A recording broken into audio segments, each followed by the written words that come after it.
When I was a boy, my late father had quite an extensive record collection. He enjoyed everything from rock and roll to classical. But there was one 45 RPM single that particularly sticks in my mind, because it moved him greatly. It was called Desiderata by Les Crane. The words of this have stayed with me all my life, but for many years their origin was something of a mystery, as I now know they have also been for many people.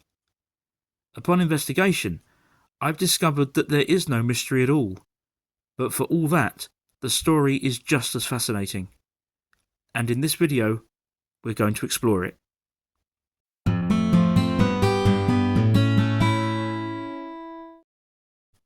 The origin of the myths surrounding the poem Desiderata, which is Latin for things desired, began here by accident, at Old St. Paul's Church in Baltimore, Maryland, USA, sometime around 1960.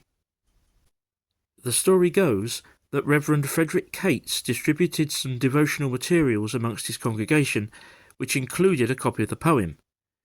What it did not give was its title, author, or date of publication.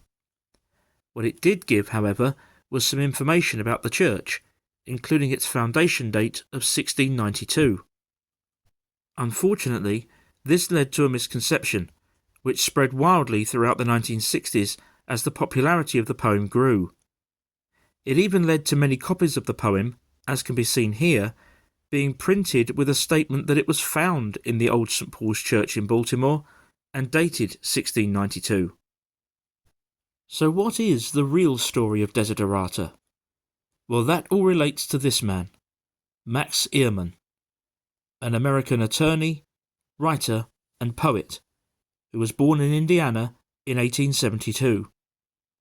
Max developed his love of writing whilst editing school and university newspapers and magazines, but it wasn't something he turned to professionally until he was 40. He wrote prolifically, primarily on spiritual matters, but much of his genius wasn't recognised until after his death. He began writing Desiderata, easily his most famous work, in 1921, and registered its copyright 6 years later, but without a title. That didn't come until 1933, when, on the back of its increasing popularity, Max distributed the poem in the form of a Christmas card. Max Ehrmann passed away in 1945, just short of his 73rd birthday. But 3 years later, his widow Bertha edited and published his collected works, including the increasingly popular Desiderata. As mentioned earlier, the poem's fame reached new heights during the 1960s, and it was often reproduced on posters such as the one shown here. There were variations in format and minor lyrical changes, but it solidly retained the essence of Max Ehrmann's original writing. At this point, Les Crane enters our story. Born Leslie Stein in New York in 1933, he would go on to become a well-known American radio announcer and television talk show host. Crane had a deep, melodic voice, and was therefore the perfect choice for the spoken word album that was being produced by Fred Werner, the famous American composer, in 1971. This album, with its distinctive plain white cover, used Desiderata as the title track. It was also released as a single, and it's this that my father would have bought at the time. Both releases proved extremely popular all around the world. In the US, the single reached number 8 on the Billboard chart, and in 1972, the album won a Grammy Award for Best Spoken Word. The recording of the Desiderata track held very true to Max Ehrmann's original work, with one particularly famous section, "You are a child of the universe, no less than the trees and the stars. You have a right to be here, and whether or not it is clear to you, no doubt the universe is unfolding as it should," being used as a repeated refrain in a gospel style. So the origin of the famous poem Desiderata is no mystery after all. But for me, that makes no difference. Its words continue to move and inspire millions of people around the world.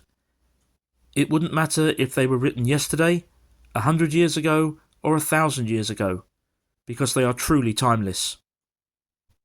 I think its popularity lies in the fact that it speaks to all of us about what it means to be human, about trying to live a good life and being a decent person, about the importance of love and strength. And it does this with a tone of spirituality that doesn't preach. If you haven't read the poem in its entirety, I would strongly encourage you to do so. Today, Max Ehrmann's words are known more widely than ever, and are often quoted at significant events, such as weddings and funerals, something he couldn't possibly have imagined when he first put pen to paper. I would like to include 2 footnotes to this video. Firstly, this statue of Max Ehrmann was unveiled in Indiana in 2010, and was by the sculptor Bill Wolfe. It shows Ehrmann seated with a notebook on his lap and a pen in his hand. On a plaque nearby is inscribed the word Desiderata, and the words of the poem are embedded into the walkway. Finally, and this is what inspired me to make this video, on my birthday in 2024, I walked into a charity shop, and right in front of me was this framed copy of the poem. Given the significance of the day, it felt like a gift from Dad, and I bought it there and then. Thank you very much indeed for watching this video. I hope you've enjoyed it, and I'll see you again next time.